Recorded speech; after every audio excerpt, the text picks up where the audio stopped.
Tellapur municipal విద్యుత్ Nagar corner మీటింగ్లో పాల్గొన్న మాజీ మంత్రి హరీష్ రావు, బీఆర్ఎస్ ఎంపీ అభ్యర్థి వెంకట్రామిరెడ్డి, ఎమ్మెల్యే మహిపాల్ రెడ్డి తెల్లాపూర్ బీఆర్ఎస్ ప్రచార కార్యక్రమంలో మాజీ మంత్రి హరీష్ రావు పాల్గొన్నారు. వెంకట్రామిరెడ్డి స్థానికుడు, మీ అందరివాడు. బీఆర్ఎస్ హయాంలో ఈ ప్రాంతం ఎంతో అభివృద్ధి చెందింది. కాంగ్రెస్ వచ్చిన తర్వాత రుణమాఫీ లేదు, రైతు బంధు లేదు, కళ్యాణ లక్ష్మి చెక్కులు లేవు, రాష్ట్రంలో పెట్టుబడులు రావడం లేదు. వెంకట్రామిరెడ్డి తెల్లాపూర్ వాసి, ఎంతో మంచి వ్యక్తి, భారీ మెజార్టీతో గెలిపించాలని కోరుతున్నా అని ఈ కార్యక్రమంలో పాల్గొని హరీష్ రావు ప్రజలకు విజ్ఞప్తి చేశారు. జై తెలంగాణ. ఆలస్యంగా వచ్చినందుకు మా అక్కా చెల్లెళ్ళు, మా అన్నదమ్ములందరూ క్షమించాలి. సరే, ఈరోజు వెంకట్రామిరెడ్డి గారు మీ కాలనీ వాసి. ఆయన కూడా తెల్లాపూర్లోనే ఇల్లు కట్టుకొని 30 మంది ఒకే ఇంట్లో ఉండే తెల్లాపూర్ ముద్దుబిడ్డ మీ అందరి వాడు వెంకట్రామిరెడ్డి గారు. దయచేసి నేను మీ అందరినీ కోరేది ఒకటే, ఈరోజు తెల్లాపూర్లో మా సోమిరెడ్డి మున్సిపల్ చైర్మన్ గారు కోరితే గతంలో ఎంతో విలువైనటువంటి భూమిని కూడా ఈ ప్రాంతంలో ఇప్పించాం. ఇక్కడ మార్కెట్ యార్డ్ కోసం, సబ్స్టేషన్ కోసం, మున్సిపల్ బిల్డింగ్ కోసం, ఫంక్షన్ హాల్ కోసం, దేవాలయం కోసం కూడా చాలా దాదాపు 500 కోట్ల విలువైన భూమిని ఇక్కడ ఇప్పించడం జరిగింది. ఈ ప్రాంతం బాగా అభివృద్ధి చెందుతూ ఉంది. ఇలా ఒక్కటే విషయం ఆలోచించండి, కాంగ్రెస్ గవర్నమెంట్ వచ్చినాక ముందుకు పోతలేదు, రివర్స్ గేర్లో నడుస్తుంది గవర్నమెంట్. కాంగ్రెస్ వచ్చినాక మంచినీటి సమస్య స్టార్ట్ అయింది, కాంగ్రెస్ వచ్చినాక కరెంటు సమస్య ప్రారంభమైంది, కాంగ్రెస్ వచ్చినాక రియల్ ఎస్టేట్ కుప్పగూలిపోయి ఎవడు ఇల్లు కొంటటోడు లేడు, ప్లాట్ అమ్మటోడు లేడు, ఆగమైపోయింది. కాంగ్రెస్ వచ్చిన తర్వాత రైతు బంధు డబ్బులు పట్టలేవు. కాంగ్రెస్ వచ్చిన తర్వాత ఆసుపత్రుల్లో కేసీఆర్ కిట్ బంద్ అయిపోయింది. కాంగ్రెస్ వచ్చిన తర్వాత తులం బంగారం అన్నారు కానీ కళ్యాణ లక్ష్మి, షాదీ ముబారక్ చెక్కులు బంద్ అయిపోయినాయి. బండి ముందుకు పోతలేదు, వెనకకు పోతున్నది. ఆలోచించండి, ఒక కుటుంబ పెద్ద ఎప్పుడైనా తన పరపతిని పెంచుకునే విధంగా మాట్లాడారు. కానీ రేవంత్ రెడ్డి గారు గత ప్రభుత్వం మీద బురద చల్లాలని చెప్పి దివాలా దివాలా దివాలా అని మాట్లాడి ఇవాళ ఆయన తీసుకున్న గోయిలో మొత్తం రాష్ట్రాన్ని పడేసిండు. ఏమైంది? రాష్ట్రానికి కొత్తగా పెట్టుబడులు రావడం లేదు, రాష్ట్రంలో కొత్త ఉద్యోగాల కల్పన జరుగుతలేదు. దాంతో రాష్ట్రంలో పెట్టుబడులు రాక ఇలా రియల్ ఎస్టేట్ రంగం కూడా బాగా దెబ్బతిన్న ప్రమాదం ఉంది. ముఖ్యంగా 6 గ్యారంటీలు అన్నారు అక్కా చెల్లెళ్ళారా, ఒక్క గ్యారంటీ అని అమలైందా అని నేను అడుగుతా ఉన్నా. మొదటి గ్యారంటీ మహిళలకు 2500 రూపాయలు ఇస్తామన్నారు. ఏ చెల్లెకైనా అక్కకైనా వచ్చాయా? రెండవ గ్యారంటీ అవ్వ తాతల పెన్షన్ను 4000 చేస్తామన్నారు, వచ్చాయా? 2000ను కేసీఆర్ 200 2000 చేసిండు, కానీ కాంగ్రెస్ 4000ని మోసం చేసింది. రైతు బంధు రాలేదు, రైతు బీమా రాలేదు. ఈరోజు తులం బంగారం అదేందో ఏమో కాంగ్రెస్ వచ్చిన వాళ్ళ కళ్యాణ లక్ష్మి చెక్కు కేసీఆర్ ఇచ్చిండు, మేము దాని సోపతికి తులం కలుపుతామన్నారు. తులము లేదు, కళ్యాణ లక్ష్మి చెక్కు లేదు, బంగారం ధర అయితే కొండెక్కింది. ఆ కాంగ్రెస్ వాళ్ళు వచ్చిన 5 నెలల్లో 50,000 తులం పోయి 75,000 రూపాయలకు తులం అయితే అయింది కాంగ్రెస్ పార్టీ వచ్చినాక. అంతకు మించి ఇచ్చింది అయితే ఏమి లేదు. దయచేసి అన్ని విషయాలు ఆలోచించండి. ముఖ్యంగా తెల్లాపూర్ వాసిగా, ఈ జిల్లా కలెక్టర్గా ఎనలేని సేవలు చేసిన ఒక విద్యావంతుడిని మనం పార్లమెంట్కి పంపించగలిగితే డెఫినెట్గా మీలో ఒకటిగా, ఒక కుటుంబ సభ్యుడిగా వెంకట్రామిరెడ్డి గారు మనకి ఏమి లేదు. విషయాలు ఆలోచించండి.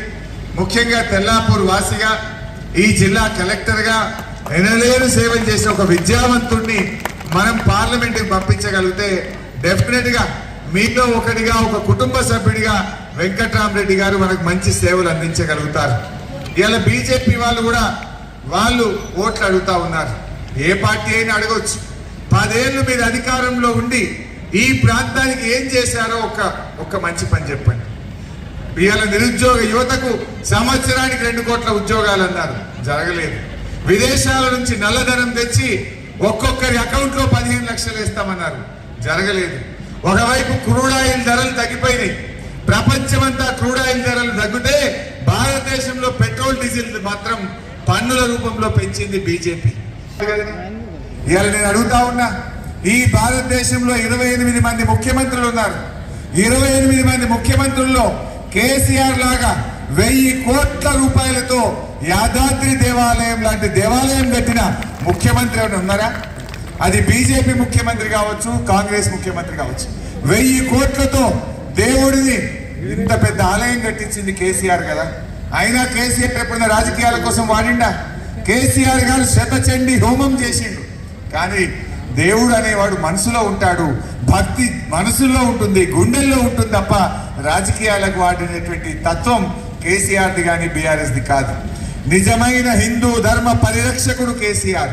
హిందూ ధర్మ వ్యాప్తి కోసం కేసీఆర్ గారు ఎంతగానో కృషి చేశారు. దేవాలయాల జీర్ణ దేవాలయాల పునరుద్ధరణ కోసం పనిచేశాడు.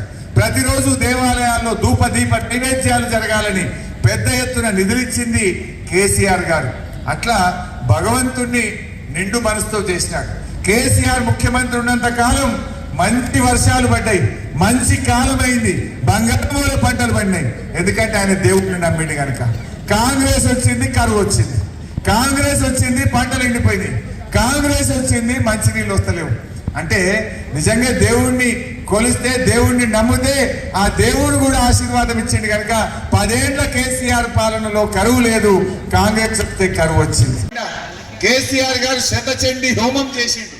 కానీ దేవుడు అనేవాడు మనసులో ఉంటాడు, భక్తి మనసులో ఉంటుంది, గుండెల్లో ఉంటుంది తప్ప రాజకీయాలకు వాడినటువంటి తత్వం కేసీఆర్ది కానీ బీఆర్ఎస్ది కాదు.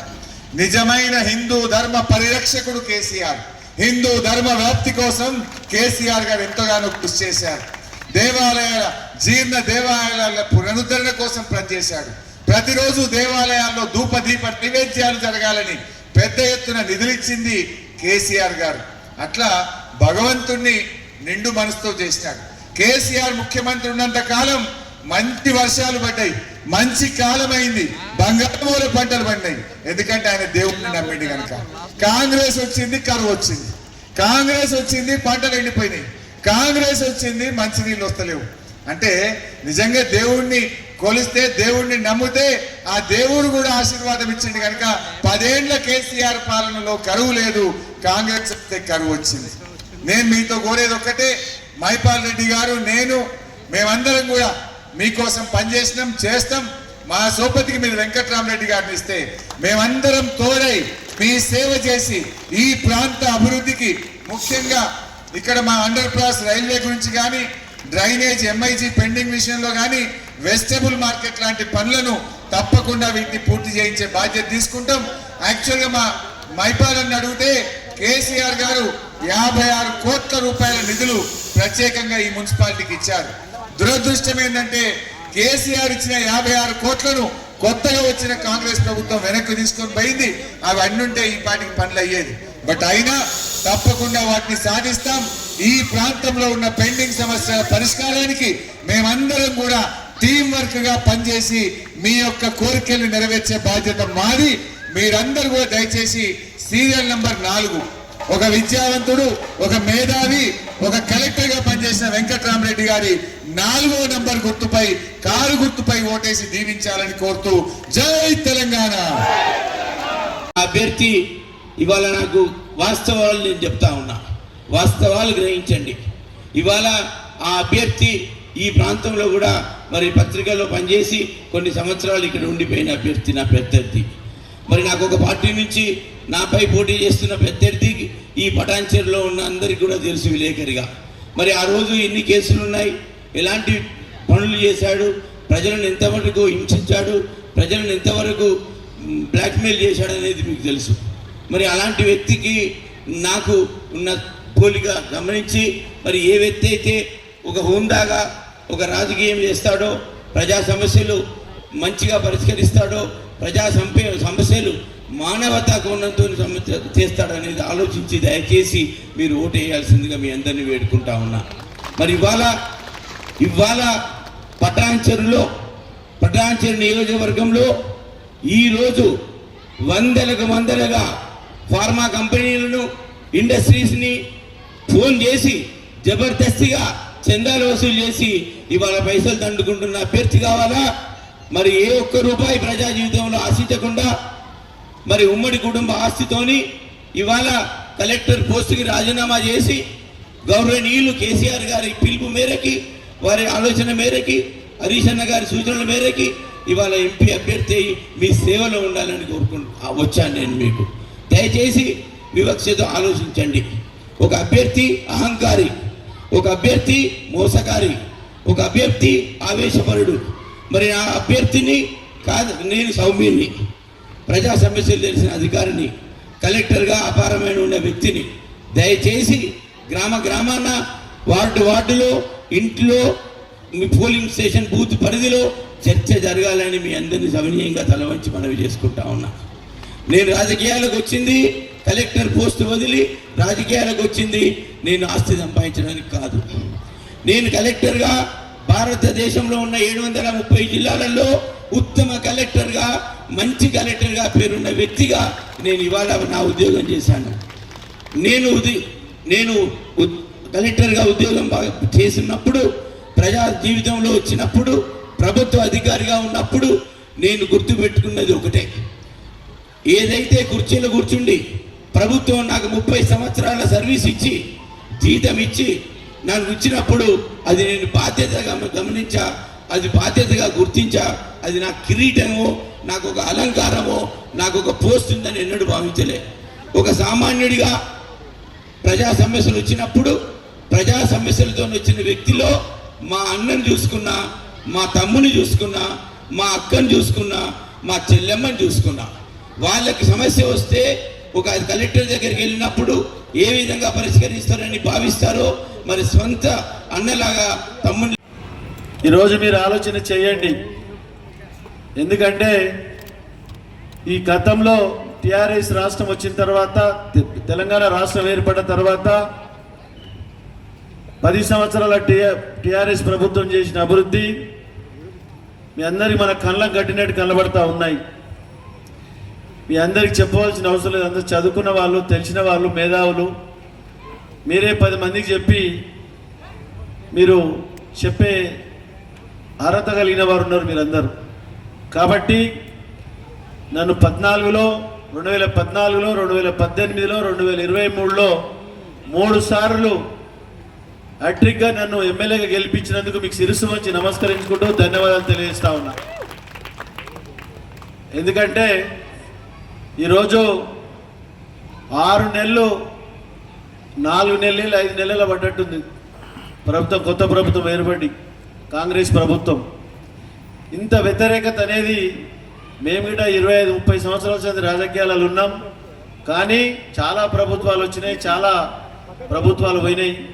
కానీ ఇంత వ్యతిరేకత ఎప్పుడు చూడని విధంగా ప్రజలకు మోసం చేసి ప్రభుత్వాన్ని ఏర్పాటు చేసి ఈరోజు డ్రింకింగ్ వాటర్ కానీ, సాగునీరు కానీ, కరెంటు కానీ ఒకటిగా చెప్పుకుంటూ పోతే చాలా ఇబ్బందులు జరుగుతూ ఉన్నాయి. దాన్ని ఆలోచన చేసి ఈరోజు పార్లమెంట్ ఎలక్షన్లో మన అభ్యర్థి, పార్లమెంట్ అభ్యర్థి